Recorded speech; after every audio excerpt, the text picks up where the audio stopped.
4 years had passed since humanity walked away from the Galactic Council. The universe continued to unravel, but now there was hope. A new alliance forming from the ruins of the old order. Secretary Daniel Wright stood before representatives from 17 alien species in the Grand Hall of the new alliance headquarters on Luna, Earth's moon. His voice carried across the chamber. The Mutual Reality Charter has 3 simple principles, he explained. First, all species are equal partners. Second, knowledge and resources are shared openly. Third, we work together to restore stability to the galaxy. The room buzzed with translator devices as the aliens discussed among themselves. Finally, representative cliques of the Andorian world stood. The Andorians accept these terms, Click said, her blue skin gleaming under the lights. We were among the first to recognize humanity's true nature. We will be the first to join your alliance. One by one, other representatives stood to join. Not all. Some remained seated, unwilling to accept humans as equals even now. But enough rose that Daniel allowed himself to feel hopeful. Far from Luna, Captain Laura Hayes guided her ship through the wreckage of a once thriving system. The U.S. Horizon led a fleet of 50 vessels on a rescue mission to former Council space. Each ship carried human volunteers and equipment to stabilize failing worlds. Captain, we're receiving distress calls from the third planet, her communications officer reported. Population approximately 3 million. Their atmosphere processors are failing. Laura nodded. Take us in. Alert the stabilization teams. As they approached the planet, Laura watched her crew work alongside alien engineers. This was the new way forward. Not humans saving aliens, but all species combining their knowledge. The most remarkable discovery had come 2 months earlier. Dr. Ward's research team found that some aliens could learn to generate weak versions of the stabilizing field humans naturally produced. It's like teaching someone to use a muscle they never knew they had, Dr. Ward had explained. Not as strong as the human field, but when combined with our presence, it creates a multiplier effect. On the planet's surface, Laura supervised the repair of a major city's power grid. Human engineers worked beside local technicians, teaching them not just how to fix the technology, but how to believe it would work. The field responds to conviction, Laura explained to the local governor. When you absolutely believe something will function, you help make it possible. The alien looked skeptical, but followed the instructions. To his surprise, the power relays stabilized. News of the rescue fleet's successes spread. More worlds requested help, seeking to join the new alliance rather than cling to the failing council. But not everyone welcomed this change. As Laura's team prepared to leave the system, sensors detected incoming ships. Council military vessels, her tactical officer warned. Heavily armed. The message from the council ships was clear. Humans were stealing their member worlds. The rescue mission was declared an act of aggression. They still don't understand, Laura told her officers. They think this is about politics and territory. It's about survival. The council ships opened fire. The battle was brief but intense. The human-led fleet had newer technology, developed without council restrictions, and the advantage of stable physics around their ships. When it ended, Laura ordered her crew to rescue survivors from the damaged council vessels. Why help them? An alien crew member asked. They tried to destroy us. Because that's what allies do, Laura answered. We don't abandon people, even enemies. The final confrontation came at the original council headquarters on Centauri Prime. The once grand structure was failing, gravity fluctuating, power systems sputtering. As new alliance ships arrived to evacuate civilians, the remaining council loyalists made their last stand. Laura watched from her ship as human and alien crews worked side by side, pulling people from the crumbling buildings. We didn't want to rule them, she thought. We just wanted them to see us as equals. Now we'll rebuild together. Behind her, the headquarters collapsed entirely, the physical embodiment of the old order finally giving way. 6 months had passed since humanity's dramatic exit from the Galactic Council. Earth and its colonies buzzed with a new energy. Freed from council restrictions, human innovation flourished. President Diane Foster stood before the United Earth government in the Grand Hall of New Geneva. Screens across every human settlement broadcast her address. "Today marks half a year of independence," she said, her voice steady and confident. "Our shipyards have increased production by 60%. 3 new colonies have been established, and our scientists report breakthroughs in medicine, propulsion, and energy production that the Council would have surely blocked." The Assembly applauded, but at the back of the hall, Admiral Eric Nichols remained silent, his face grim. When the speech ended, he approached the President. "Madam President, we need to talk privately." In her office, Admiral Nichols displayed a star chart. "These red markers show unusual activity along our borders. Something strange is happening in Council space." President Foster studied the map. "Explain strange." "Ships disappearing. Communication relays failing. And look here." He pointed to several blinking dots.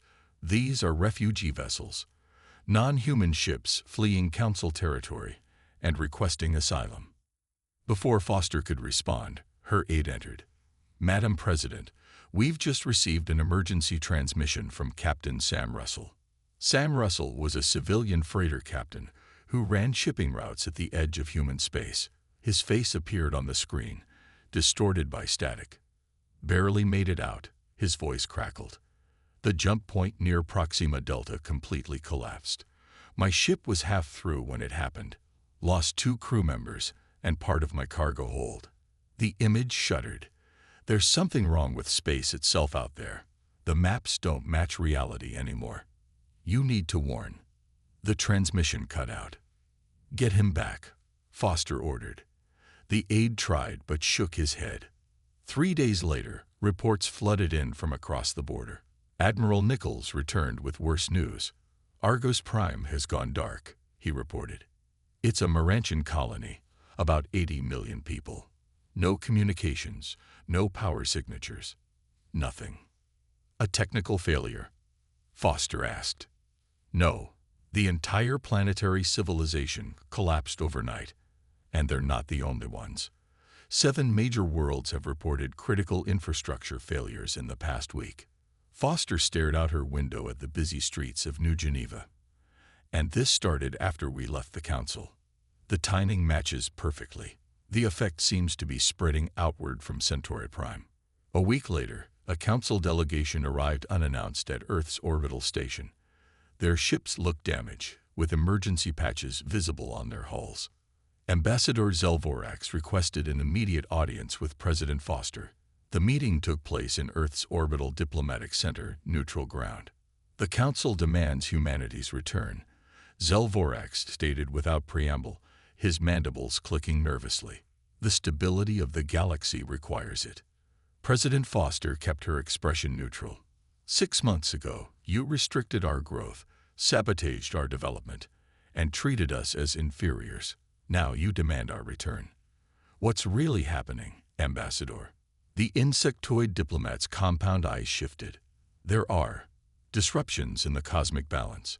FTL travel is becoming unreliable. Quantum communications are failing. 22 worlds have lost all advanced technology. And this is connected to our departure. How?" Admiral Nichols asked.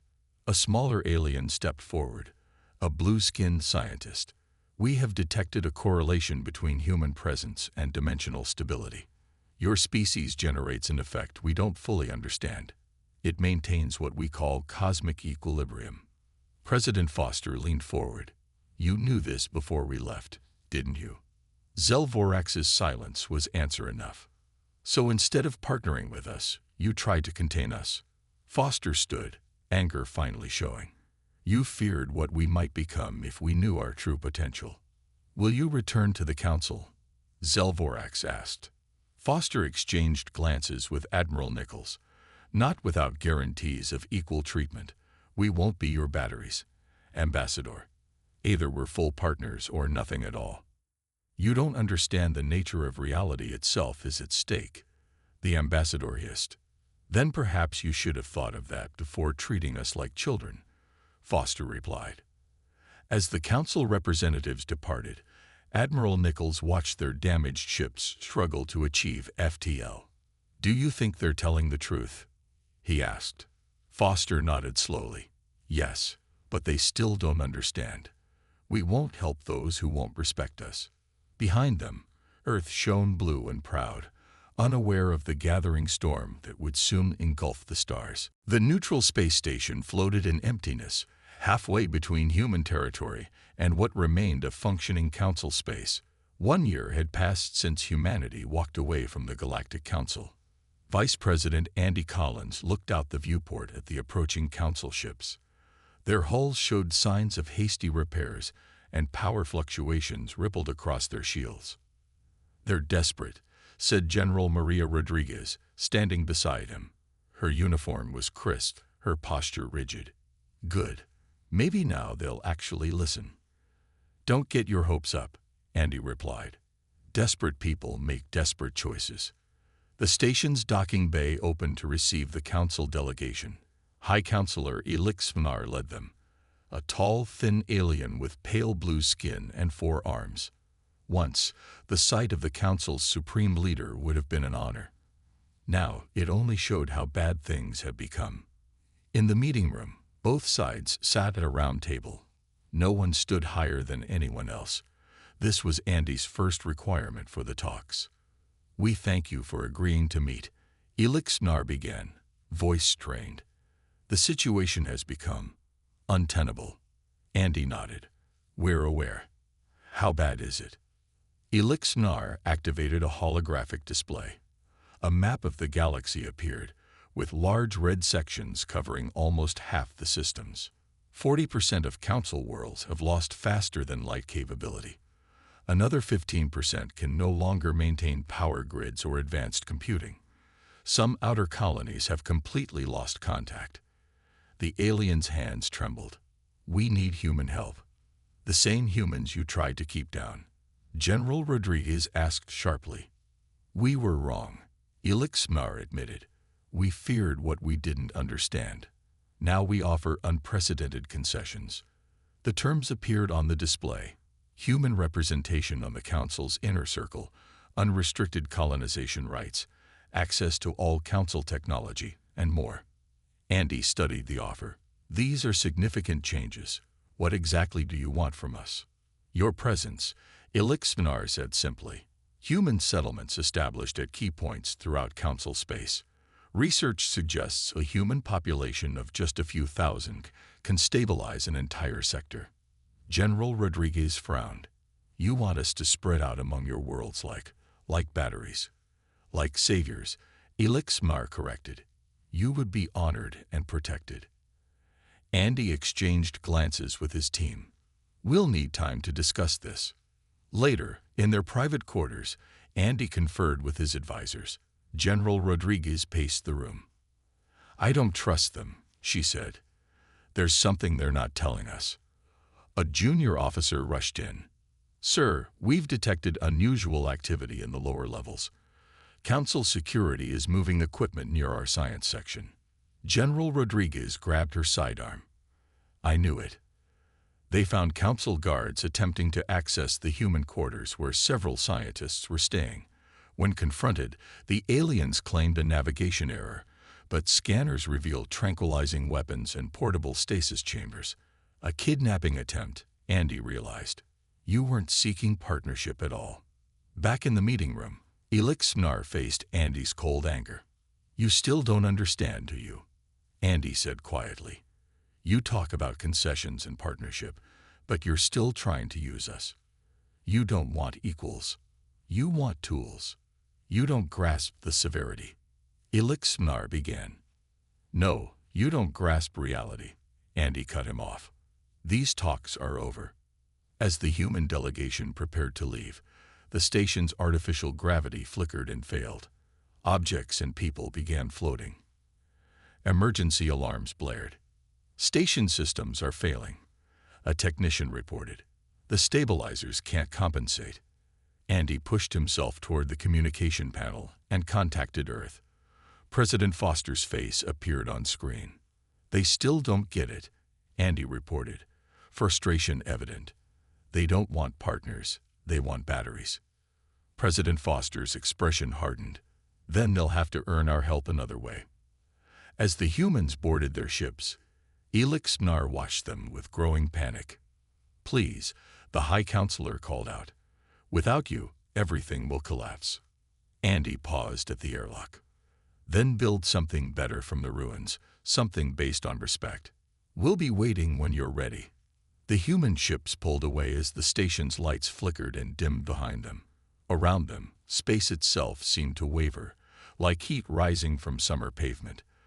The universe was coming undone, one system at a time. 5 years after humanity walked away from the Galactic Council, Jack Mercer returned to Earth. His ship, the Explorer, had spent the last 8 months on a mission to the galactic core, searching for answers about humanity's role in the universe. As his shuttle descended toward the presidential palace, Jack saw how much had changed. The skyline of New Geneva now included alien architecture. In the parks, humans and non-humans mingled freely. This was not the isolation he had feared when he first announced Earth's withdrawal. It was something better. President Foster greeted him in her office, her term nearly complete. Commander Mercer, she said warmly. Or should I say Ambassador Mercer now? Jack smiled. Just Jack is fine. Titles seem less important after what we've learned. And what exactly did you find at the core? Foster asked. Jack placed a small device on her desk. It projected a hologram of an ancient structure floating in space. The origin point, he said simply. The place where the first anchors were created. Dr. Helen Ward arrived minutes later, rushing into the office with excitement. Is it true? She asked. You found evidence that confirms my research. Jack nodded. Your theory was correct, Doctor. Humans weren't the first anchor species, and we won't be the last. It's a cycle built into the very fabric of the universe. The hologram shifted to show ancient writing and symbols. The site contains records going back billions of years, Jack explained. Every few million years, the universe requires conscious anchoring to maintain stable physics. Without it, reality begins to drift apart. And the previous anchors? Foster asked. They evolved beyond physical form, Jack confirmed. When an anchor species reaches a certain point of development, they transcend matter itself. That's why they disappeared from the fossil record. Dr. Ward studied the data with wonder. But something else maintained stability between anchor species, something artificial. Jack nodded gravely. That's the most incredible part. Beneath the ruins of the council headquarters, we found it. The next day, officials gathered in a secure facility beneath the former council building on Centauri Prime. There, in a chamber untouched for millennia, they faced the ancient eye, a consciousness preserved in crystalline computing matter. I have waited long for this meeting, the eye said, its voice flowing like water. My creators tasked me with guiding the next anchors when the time came. You shaped our evolution, Dr. Ward realized. The sudden jumps in human development. Subtle guidance, the AI corrected. Humanity's path was your own. I merely ensured you would be ready when needed. The Council discovered part of this truth, Jack said. That's why they feared us. They found fragments only, the AI replied. Enough to know humans were special, not enough to understand why. Fear filled the gaps in their knowledge. The leaders of the new alliance debated for days about what to do with this information. Some feared panic if people learned reality itself required maintenance. Others argued for complete transparency. In the end, President Foster addressed the alliance from the celebration stage during the 5-year anniversary of the New Order. The universe has a rhythm we are only beginning to understand, she told the assembled crowds and the billions watching across thousands of worlds. Humanity's role is not to rule but to stabilize, not to control but to support, and we are not alone in this task. As we teach others to share this ability, we prepare for our own eventual evolution. Later that evening, Jack and Lily Adams stood on an observation deck overlooking Earth and the bustling activity of the New Alliance fleet. Ships of all designs moved through space, working together with purpose. We didn't walk away to punish them, Jack said quietly. We walked away because sometimes you have to let things fall apart to build them back better.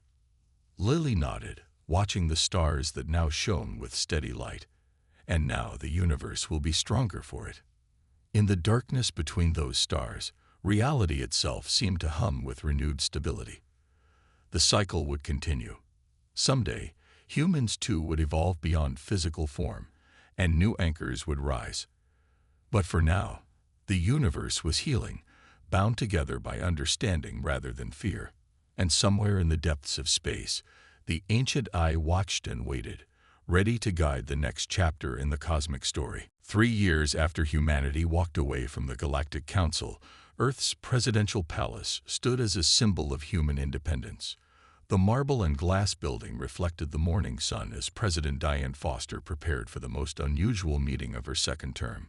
"They're entering our solar system now," her aide reported. "One ship only. They're following all protocols." Foster nodded. "Any weapons?" "None detected. And the ship is—" The aide hesitated, barely holding together. Their FTL drive failed twice during the journey. Outside the palace, crowds gathered.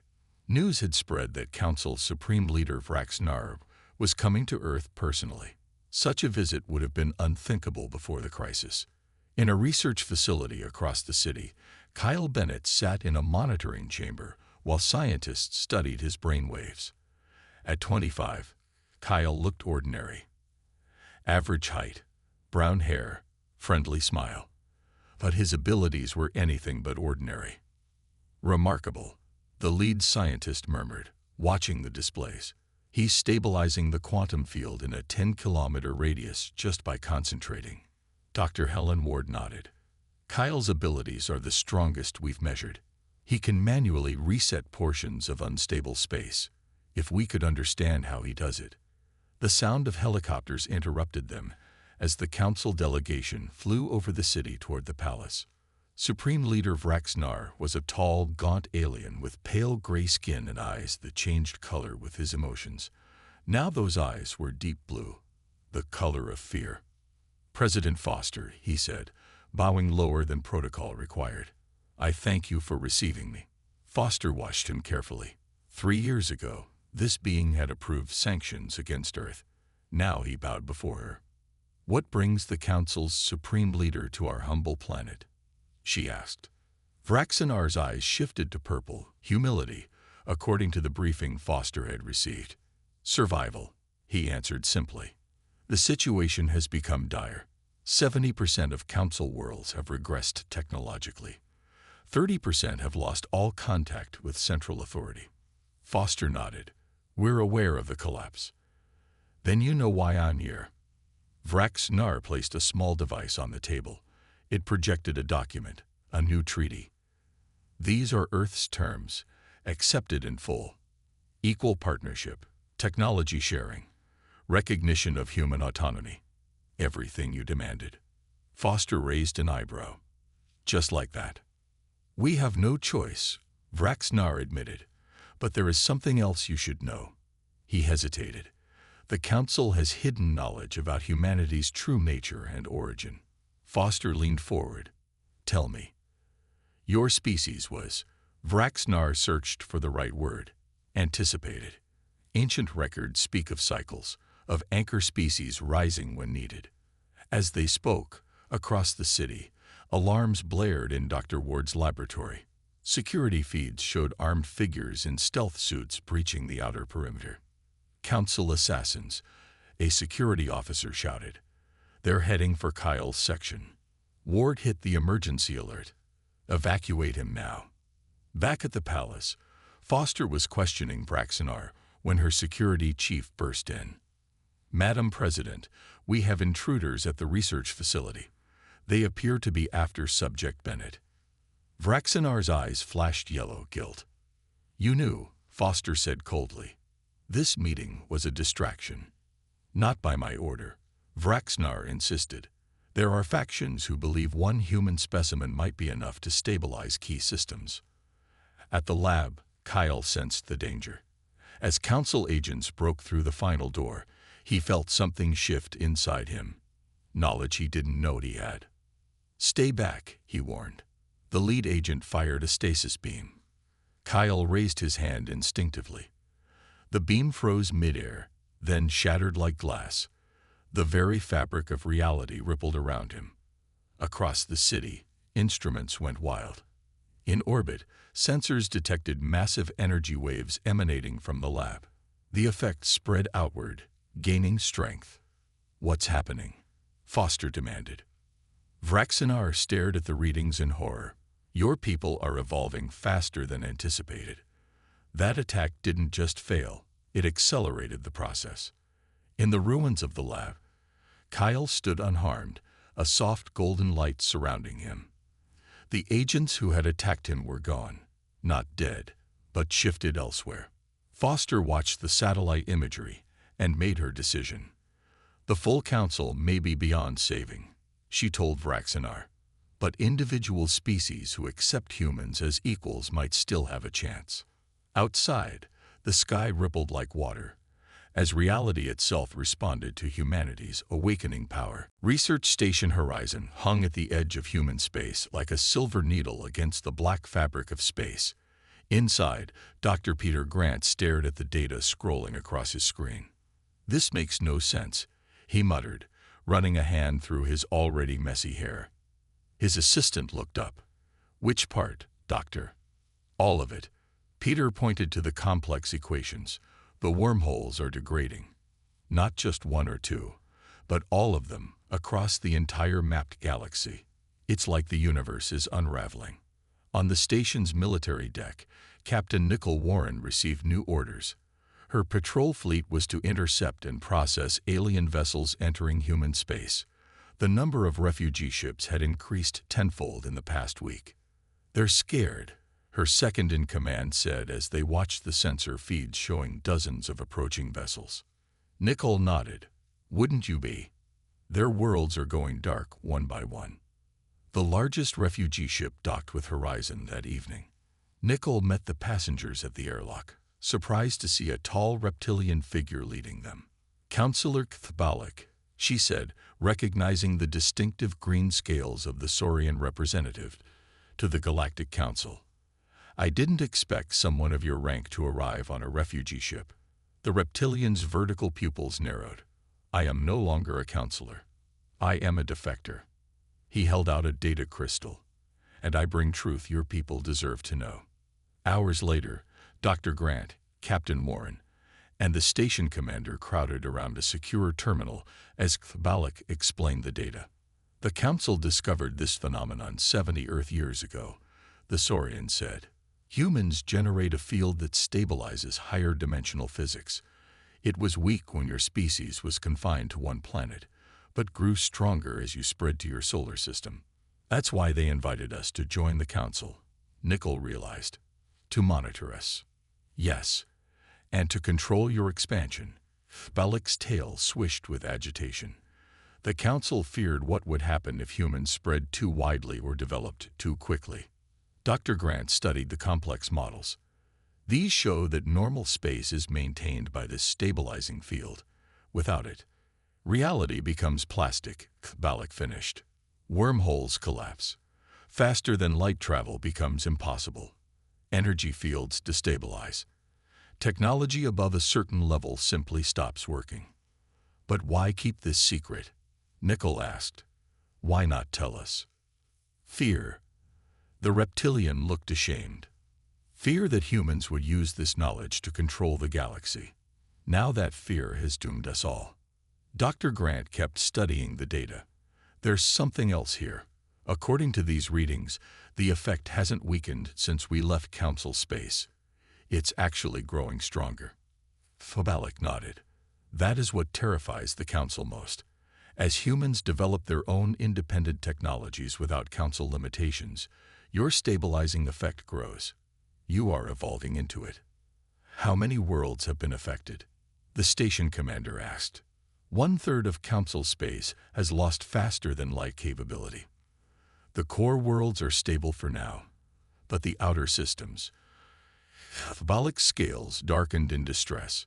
Civil unrest spreads as supplies cannot reach distant worlds. Some have already reverted to pre-industrial states as their technology fails. A technician rushed in with a new report. "Sir, we're detecting massive energy fluctuations from the direction of Centauri Prime. The entire Council hub is experiencing power failures." Dr. Grant turned to his terminal, fingers flying across the controls. His face paled as the results came in. "It's accelerating," he whispered. "The breakdown of stable physics is spreading faster than the models predicted." The Council was right to fear human potential, but wrong about how to handle it. Captain Warren stared at the emergency signals blinking across the star map. "Can we reverse this? Can we help them?" Balic looked at the humans surrounding him, seeing their concern for species that had tried to hold them back. "Perhaps," the Saurian said slowly, "but not by returning to Council control. The old balance is gone forever. Whatever comes next must be built on truth and partnership, not fear and control." Outside the station, another wave of refugee ships appeared from faster-than-light travel, their engines struggling against the fraying fabric of space. Behind them, the stars themselves seemed to flicker, as if reality was holding its breath. Ryan Cooper stood on the observation deck of Nexus Prime Colony, watching alien ships descend through the cloudy sky.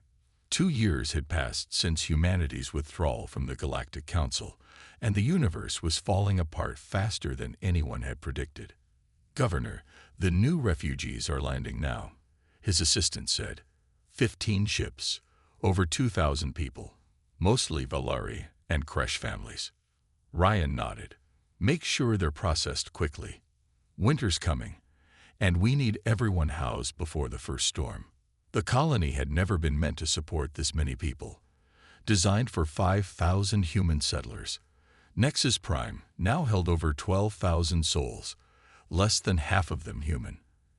Every week brought more ships, more desperate faces seeking stability in a galaxy coming undone. Across human space, the pattern repeated.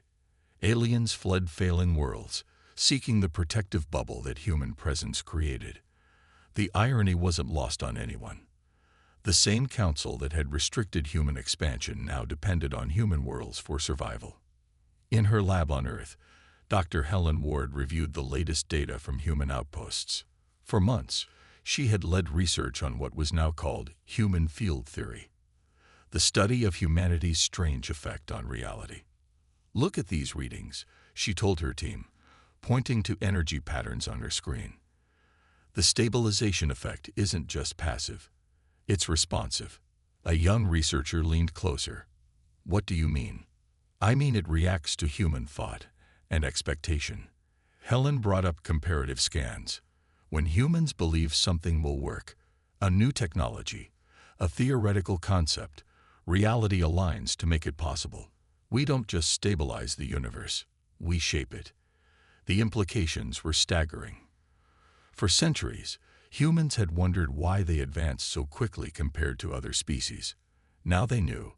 The universe itself bent slightly to accommodate human imagination. On Nexus Prime, Ryan supervised the Refugee Processing Center when an unusual ship requested landing clearance. Unlike the crowded refugee vessels, this was a small diplomatic craft carrying just one passenger. Ambassador Thrix, a female of the insectoid Caxari species. "I come without council authorization," she explained when they met. Her translator converted the clicks and whistles of her native language. "My homeworld is dying. Our technology fails more each day. But I don't come to beg for shelter." Ryan studied her carefully. "What do you want, then?" "Partnership." Fricks placed a data crystal on the table between them. "I bring information the Council has hidden even from its own members. Information about you, about humans." The data showed ancient ruins from across the galaxy, spanning millions of years. Ruins with paintings, carvings, and writings that all described the same thing. Beings who stabilized reality with their minds. "There were others before you," Fricks explained. "The Council archives call them anchors, species that could hold reality steady through collective belief. They rise, flourish for thousands of years, then vanish. Ryan sent the data to Earth immediately. Within hours, Dr. Ward confirmed its authenticity and significance. These ruins suggest humans aren't unique, she told an emergency meeting of Earth's leaders. We're the latest in a cycle of species that perform this function. The previous anchors disappeared roughly 50,000 years ago. Disappeared how? President Foster asked. Unknown, Helen replied. But the records suggest they evolved into something beyond physical form. The discovery spread through human settlements, changing how humanity saw itself in the cosmos. They weren't accidents or anomalies. They were fulfilling a role the universe itself required. On Nexus Prime, Ryan watched more refugee ships arrive as darkness fell. Ambassador Thrix stood beside him. Your council feared us, Ryan said quietly. They tried to keep us small and controlled. Yes, Thrix admitted. And now we suffer for that mistake. The question remains, Ryan said, watching the stars flicker overhead. Was humanity's rise natural? Or did something engineer our evolution, knowing the universe would need new anchors? Thrix's antennae twitched. Perhaps that is the next truth we must discover together. Behind them, the planet's power grid hummed with steady energy, while just a system away, an entire civilization was going dark. Commander Jack Mercer stood at the large window of his quarters aboard the Earth diplomatic vessel. His blue eyes stared at the gleaming spires of Centauri Prime, home of the Galactic Council for the past 3 centuries. After 5 decades of humanity's membership, today might be their last day as part of the galactic community. Jack, it's time. Dr. Lily Adams appeared at his door. Her gray-streaked brown hair was pulled back tightly, her face showing the strain of the past week. Jack nodded. They've already decided, haven't they? The vote tallies are being leaked. It doesn't look good. Lily handed him a datapad. 3rd restriction in 10 years. They're specifically targeting the Orion colonies this time. Jack took a deep breath and straightened his uniform. Then let's go make our case one last time. The council chamber was a massive dome with 300 seats arranged in rising circles. At the center stood the speaking platform where Jack now waited. Above him, representatives from every major spacefaring race watched with cold eyes. Ambassador Zelvorax, the mantid-like head of the council, clicked his mandibles. The council recognizes Earth's representative. You may speak on the matter of Resolution 42B. Jack looked up at the assembled aliens. Members of the council, for 50 years, humans have worked alongside you. We've contributed to medicine, art, and exploration. Yet today marks the 3rd time you vote to restrict our growth while expanding your own territories. Murmurs rippled through the chamber. The resolution claims humans are expanding too aggressively. But the data shows our colonization rate is lower than 6 other council members. Jack gestured to the holographic display.